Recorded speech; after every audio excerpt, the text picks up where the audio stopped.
Ici Radio Taïwan International. C'est François-Xavier Boulet pour vous présenter l'émission Taïwan en ébullition.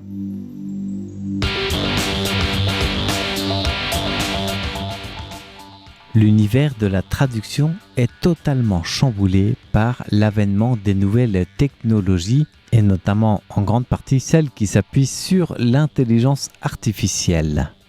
Nous avons dans ce cadre vu la semaine dernière en compagnie d'une traductrice assermentée, Ruby Lin, comment il était à la fois difficile mais en même temps incontournable de s'appuyer sur ces technologies, que ce soit les outils de traduction assistés par ordinateur, que ce soit les nouvelles applications comme ChatGPT, pour proposer dans le domaine de la traduction, de l'interprétariat, que ce soit des documents, des articles ou autres traductions en tout genre, comme nous allons le voir, eh bien de proposer donc des outils qui dépassent ce que la machine peut mécaniquement, entre guillemets, produire. Alors, je vous invite ici à réécouter le podcast de la semaine dernière, Taïwan en ébullition en compagnie de Ruby Lin, pour les défis liés à l'intelligence artificielle dans le domaine de la traduction, afin de mieux comprendre ses propos d'aujourd'hui sur l'engagement dans la traduction dans un domaine spécifique, celui qui est de la spécialisation de traduction des jeux vidéo. En effet, dans son entretien à Radio Taïwan International, Ruby Lin a confié qu'elle était d'abord joueuse de jeux vidéo avant d'en venir traductrice. Un point qui pourrait sembler anodin et qui pourtant porte son importance dans l'expérience, le vécu, la compréhension aussi d'un domaine dans lequel nous devons alors nous plonger pour traduire des jeux.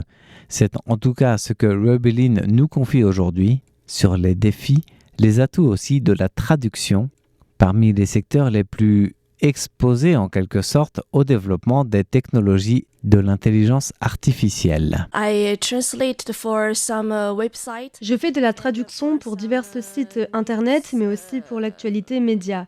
C'est un type de travail que j'aime beaucoup, mais je dois avouer qu'il faut tout de même une certaine formation ou expérience pour bien le maîtriser. Surtout, il faut comprendre le domaine dans lequel on traduit pour saisir les nuances, les spécificités ou réussir à contextualiser.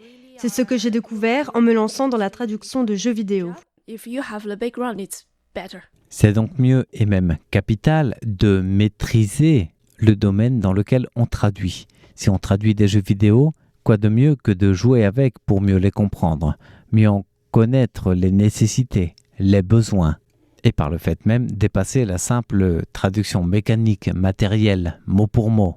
Mais selon Ruby Lin, ainsi que son expérience et ses échanges avec les autres traducteurs, quels que soient les domaines, c'est au fond une question d'approche professionnelle que de maîtriser son sujet avant de pouvoir proposer ses compétences en traduction. Pour Ruby Lin, c'est dans la traduction de jeux vidéo, même si c'est similaire à d'autres domaines de traduction. Néanmoins, pour le jeu vidéo, il y a certaines spécificités qu'elle nous partage tout de suite. Je pense que la plus grande différence entre les traductions ordinaires de documents et la traduction de jeux vidéo consiste dans l'approche même. Car pour les jeux vidéo, on ne parle pas vraiment de traduction dans le sens strict du terme, il s'agit bien plus d'une sorte de localisation d'un jeu, c'est-à-dire d'une adaptation à la région ou au pays en question. Dans la traduction classique, comme pour un site internet par exemple, il faut être le plus fidèle possible au texte original. Il faut vraiment coller à la version. Par contre, pour les jeux vidéo, les scripts sont chargés de nombreuses histoires ou scénarios, ainsi que des dialogues. Dans certains cas, il existe des clichés, des références, ou même des blagues en arrière-plan culturel et contextuel. Ça peut être une histoire qui se déroule en Espagne, en Europe ou bien aux États-Unis. Mais on ne peut pas toujours traduire mot à mot les histoires ou les pointes d'humour d'une langue à une autre. Le rendu de la traduction en chinois ne permettrait pas aux joueurs taïwanais de saisir le sens caché du jeu de mots ou le contexte en filigrane. Du coup, le travail de traduction ici doit s'attacher non plus seulement à traduire, mais aussi à convertir ces éléments pour offrir le même contexte aux joueurs taïwanais ou chinois, pour qu'ils comprennent le deuxième sens et trouvent aussi ce passage drôle et concordant au scénario d'ensemble. Comprendre la contextualisation, sourire aussi à la traduction, au fond jouer, en l'occurrence aux jeux vidéo, sans se rendre compte qu'on joue sur une version de traduction, c'est le meilleur des compliments qu'on pourrait faire à la personne qui a traduit.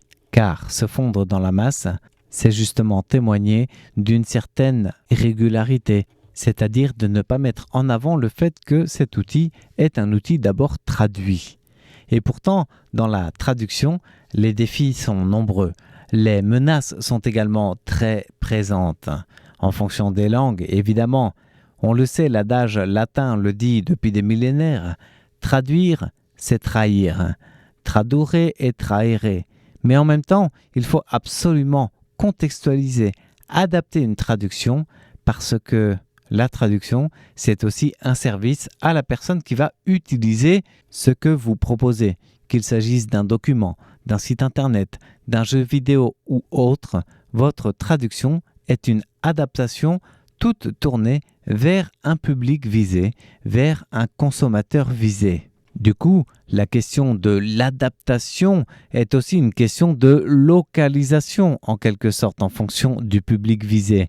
C'est aussi une question, sinon de créativité, du moins de trouver la meilleure combinaison possible, un travail de recherche qui peut s'avérer, dans certains cas, digne d'une étude de marché ou presque. Et quand on parle du travail de la traduction et des outils Internet d'aide à la traduction assistée par ordinateur, pour les versions depuis l'anglais ou une langue étrangère vers le chinois, qu'il s'agisse du chinois simplifié ou traditionnel, là encore, une nouvelle question se pose.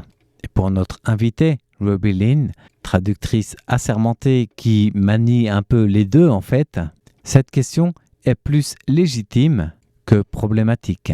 It's sensitive. La question de la traduction en chinois simplifié ou en chinois traditionnel est un sujet sensible.